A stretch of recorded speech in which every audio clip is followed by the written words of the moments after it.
Hello, this is Jim Schaefer, executive producer and host of Rip Rap, the academic book television program. My guest today is Kathleen Yancey, and we'll discuss two of her books, Reflection in the Writing Classroom and Teaching Literature as Reflective Practice. Welcome to Rip Rap, Kathleen. Well, thank you. Nice to be here.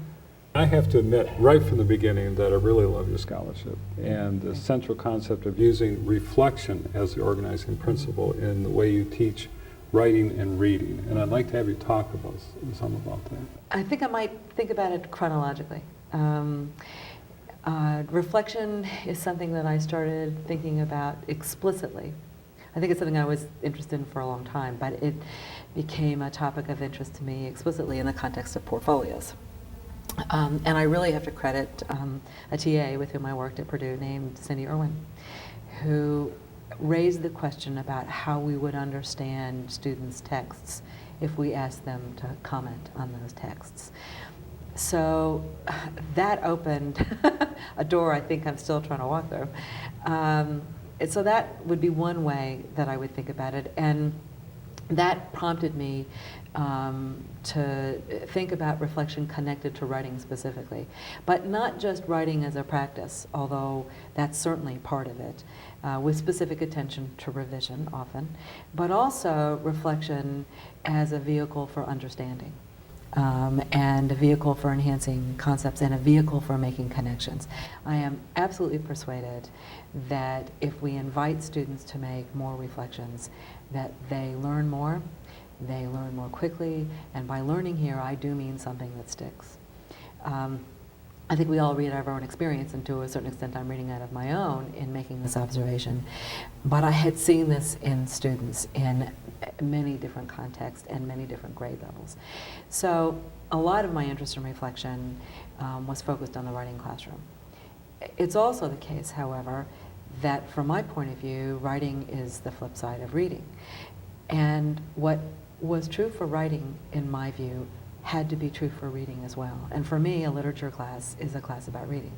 So the question is then, what role might reflection play in helping people read?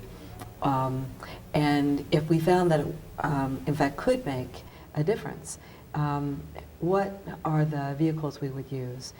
How will we know it would make a difference? And also, I think reading like writing, from my point of view, has the same hoped for outcome. And that outcome is that people will voluntarily choose to write and to read. And reflection is a way of helping people develop those practices, those habits of mind that will enable them to do this forever. Well, and I find it a very rich topic because it also, and you talk about this in your books, it helps bridge gaps between where people are and then Right. where they want to be. Right.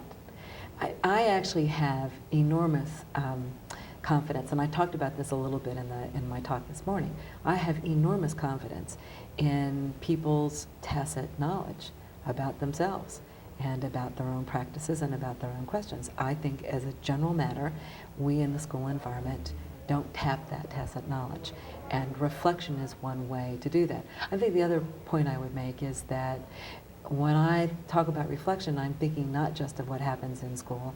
I'm really trying to link my observations about reflection, not so much to academic theorists. Donald Schoen would be one, John Dewey would be another.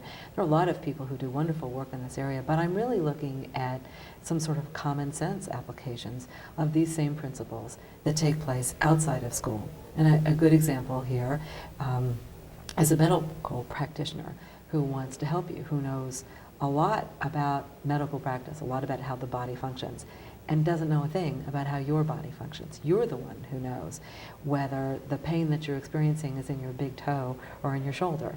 And the kind of doctor you might want to see might be very different depending on your answers to that question. And without your guiding the medical practitioner, you're not going to have the improvement that you seek. The same principle operates inside a classroom. Without students guiding us, we're not going to be able to help them as we might. So Another way of thinking about this from my point of view is to say, where else do we look for this approach to learning, and I think finally to life, outside the school context, and can we make connections to those? I think that that enhances what we do, and it creates a much bigger and a more robust picture. Well, and in the conference today, you were talking about what is your story.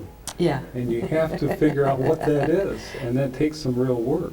It does, and I'm reading a book right now called, I think it's either organizational storytelling or storytelling in organizations, and it's 4 authors, and the lead author is John Seeley Brown. What's interesting in this book is the way the authors link storytelling, community, and community of practice in particular, and reflection.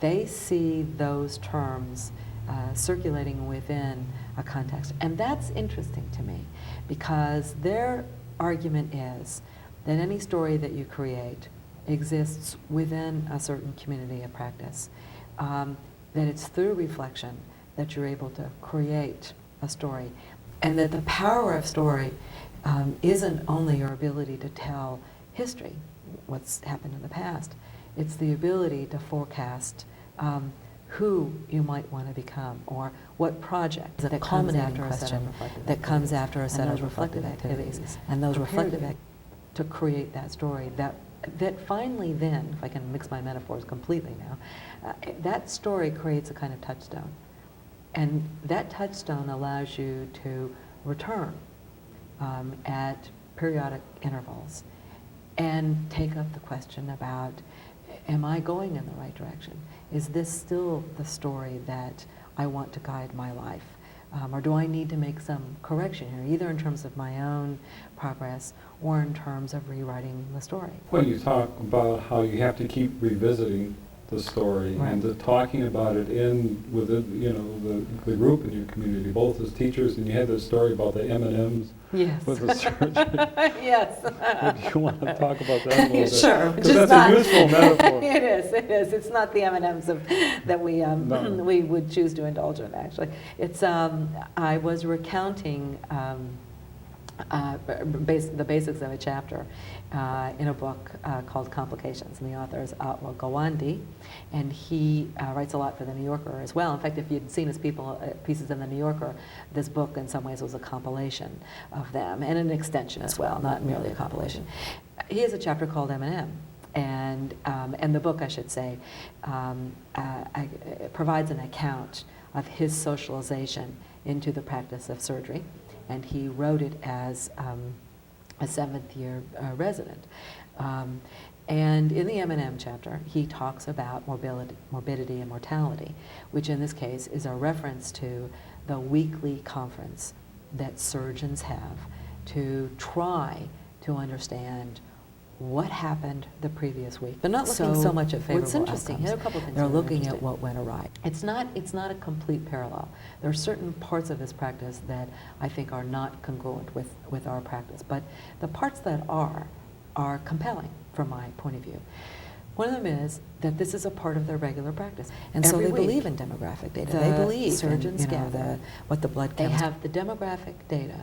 But I think what really got my attention is that basically doctors think they're scientists. And so they believe in demographic data. They believe in what the blood chemistry numbers look like. That's really where they sort of live in terms of the kind of evidence that counts for them. And in spite of that, they believe in the power of discourse.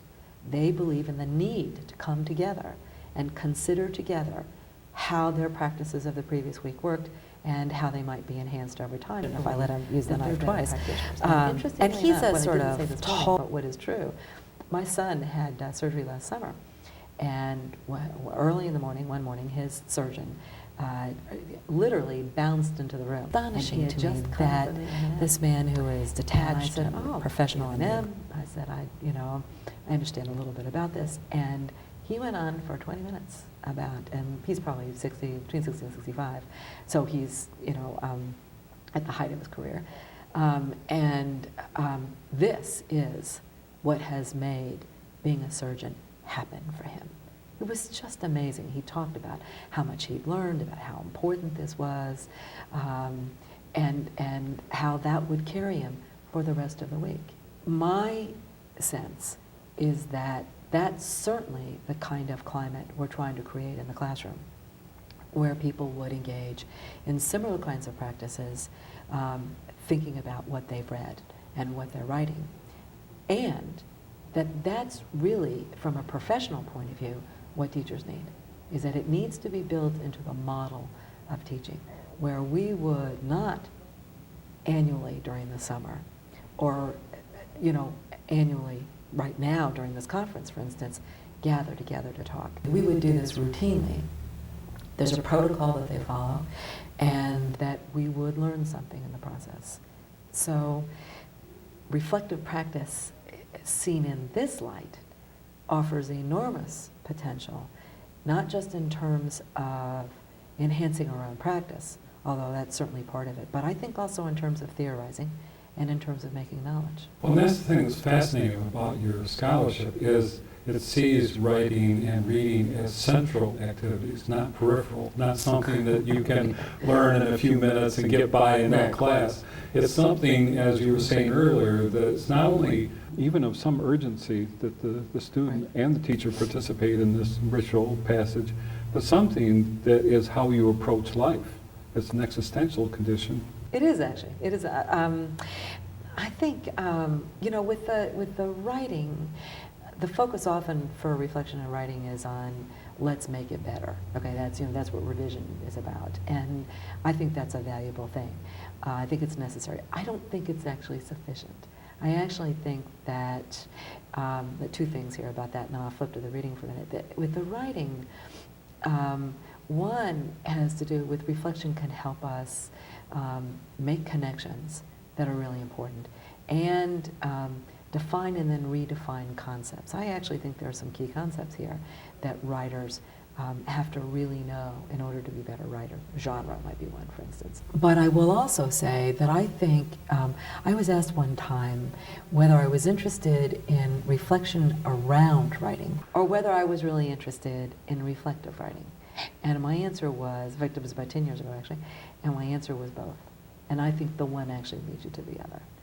And as evidence of that, one of the things I like to do in a classroom setting is to bring in a piece of writing that I would call reflective writing that's in the public domain. And it might be an editorial out of the New York Times. They had a very interesting editorial on Thanksgiving, this year on Thanksgiving, about having thanks and not having thanks. It was very, very interesting. I'll give you another really interesting place to look for sort of public writing.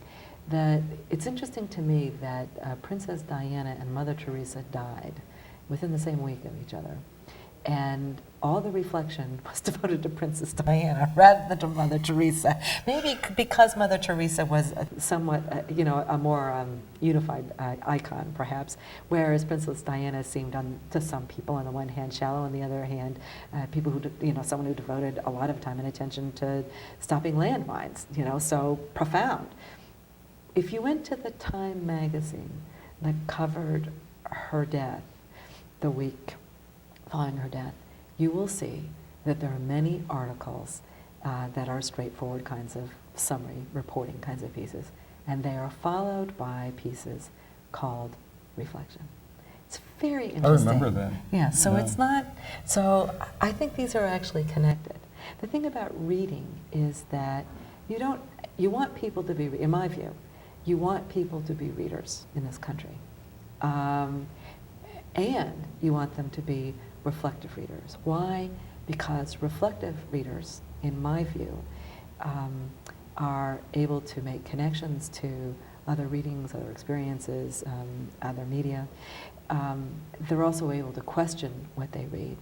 They're able to be thoughtful about what they read, and they're able to act on it in some key ways. So reflective reading, to me, entails a set of dispositions, attitudes, and practices that stand one in good stead. And the other thing about it that was really interesting in terms of that particular book was that I was able to think with my students about how to help them become lifelong readers. And I was able to learn from them some of what we either do or don't do that makes it less likely that they will become lifelong readers, honestly. For instance, now this may sound preposterous, but it is the view of at least some students that the reason that they won't buy a book is that they don't actually know whether they'll like it or not. Now, that may sound silly. I mean, they'll invest more than the price of a book on a CD without knowing whether they would like it.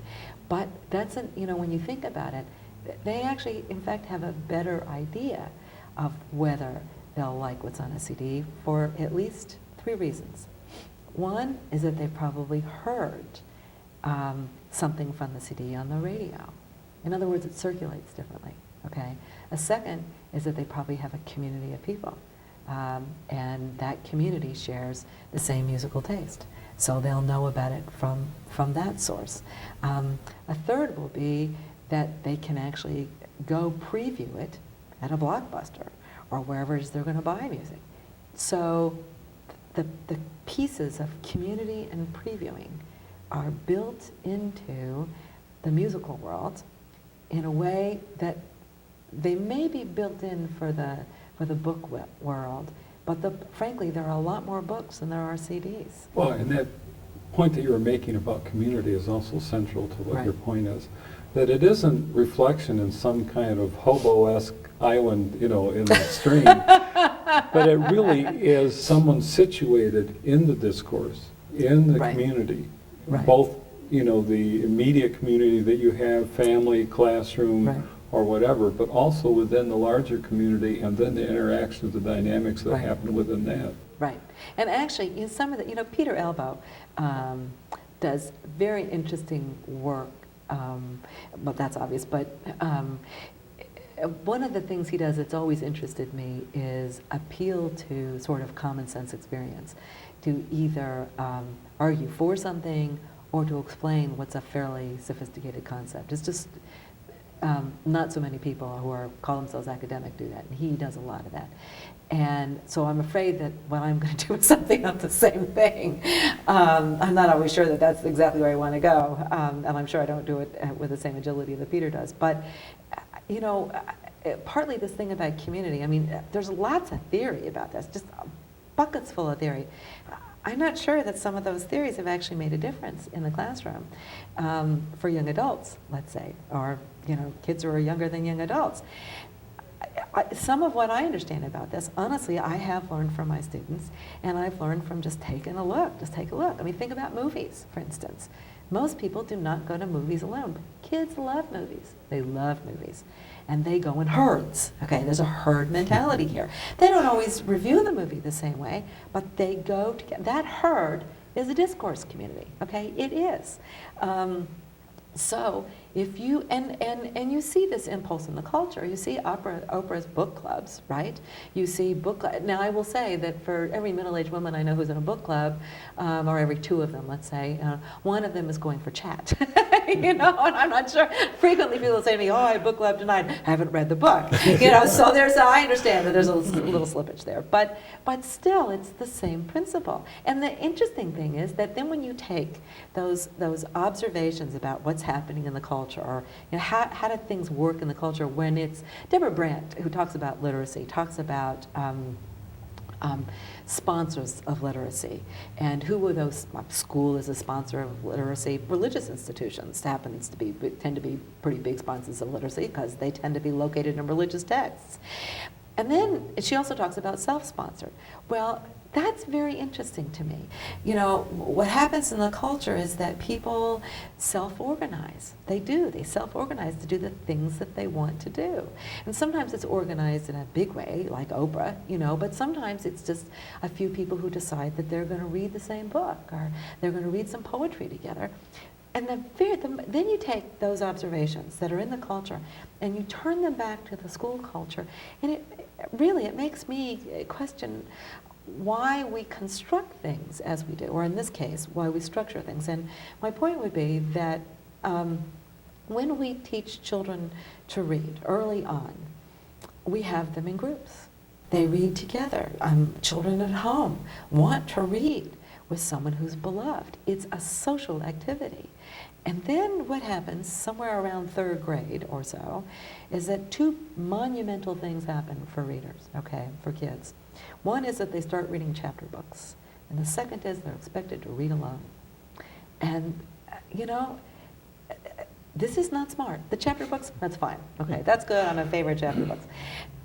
But this, and it's not that you don't want people to be independent readers. I'm not arguing against that. I'm in favor of independent reading.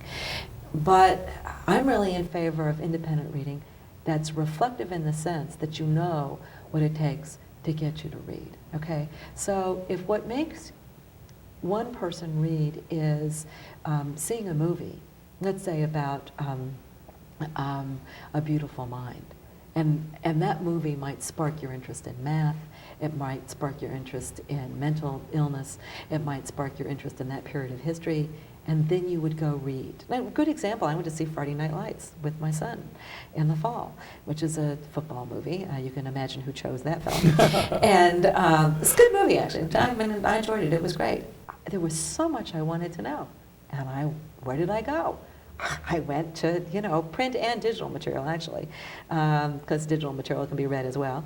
Because I wanted to know, I was really interested in some of those characters, and I wanted to know what happened to them. And I knew that I could find out by following up. So I think another point here is not just that when we help students learn to read when they're very young, I think instead of tracking them into reading by themselves, that the more alone the better, sort of the Stoic model of reading, if you will, that reading alone is good, and you want people to read alone because you want them to pursue their own interests, but they also want to read in groups. How do you read in groups? How do you form those groups? And what's the lifespan of a group? And what are the processes that help a group to thrive? Those would be wonderful questions. And what's the overlap between and among media? There's digital poetry online that's just fascinating. There are jams now, which are basically performances. So that's writing and reading and performing happening, sort of that circulation all at once. And then I think movies are a real fascination for people. And then, bringing, it's a textured literacy, bringing lots of different kinds of texts together within a circle of friends and being reflective about them, or a circle of not friends for that matter. That might be a way to make new friends and alienate others, depending on your view, of a certain text. But it's fun, and it's interesting, and it's engaging. And that's what I don't think we teach in school. Well, and you have that concept of the lived curriculum. I do. And I think that when you're listening to students, then you start using that information or incorporating it. Right. A lot of what I write about and a lot of what I've learned about teaching, and those are related, has to do with what students have told me. So sometimes it seems to be a throwaway line, but it's really not. I'll give you a really sort of quick and good example. Where I ask students often when I'm beginning a class to choose an object that represents literacy to them, and then talk about what that tells them about literacy. I'll give you two examples here that are lived curricula examples. That piece of reflection allows us to tap the tacit. I couldn't have guessed it in a million years, okay? It's not within anyone's ability to guess, especially one of these examples. One of them came from a young woman who talked about the Bible, and that she had learned, interestingly, she said specifically, that she had not learned, she was talking about learning to read difficult passages. And she made the direct comparison between Shakespeare, where there are many difficult passages, and the Bible. And she said the thing about the Bible was there was a whole group of people reading the Bible. There was someone guiding you in reading the Bible. And you read it often. So it became a practice. And her reading of Shakespeare, which was in school, was not characterized by those features. I thought that was really smart. In the same class, there was a young man, and his object, I actually made him hold on to it. He wanted me to take it home and look at it, and I said, nope, can't do this. Because it was a geography book that had been his grandfather's, and it was circa 1960. The reason I didn't want to take it home was afraid I might lose it, and this had, a lot of sentimental value, of course. And he said that if he did not change his own literacy as he progressed, that it would be as useful to him as a geography book that was created in 1960, i.e. not useful. I thought that was just brilliant, actually. And he made the point that I would have wanted to make about literacy, which is that it's changing and we'll need to change with it in a way that was much more profound than anything I would have done. And it enabled me to connect, me as a teacher, to connect to what he already understood. So from my point of view, asking about the lived curriculum gives one an opportunity to tap into what people bring with them.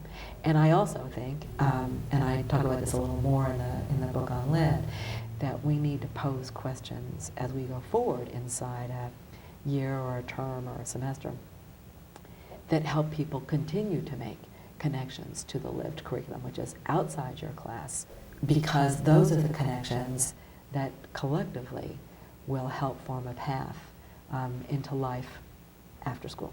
Well, you've had this interest in digital media and electronic portfolios. I have. And so that's been quite interesting. Yeah, that's,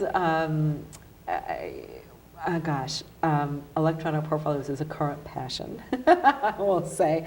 I'm doing an advanced institute actually with our side of the National Writing Project, so I'm working with 9 teachers right now on reflection, print portfolios and digital portfolios. Wow, it's been a real pleasure to have this conversation about your books, and particularly your style of this reflective practice, because it's a way of looking at growth of consciousness. You talk about that in your book, but also viewing students as agents of learning, of their own learning. And teachers in some way. I mean, I think there's an elementary school maxim, which is follow the child. And I've always thought that was very smart. And if you understand reflection in the way that I'm trying to articulate it, one consequence of that understanding is that we do follow the students. Now, we lead them too. I mean, it's dialogic. But by working with them, we see what we could not have seen otherwise. And it does change. It can change our own practice. I think for the better. Well, thank you for being here. Oh, well, thank you. It was really a pleasure to be here. I enjoyed it.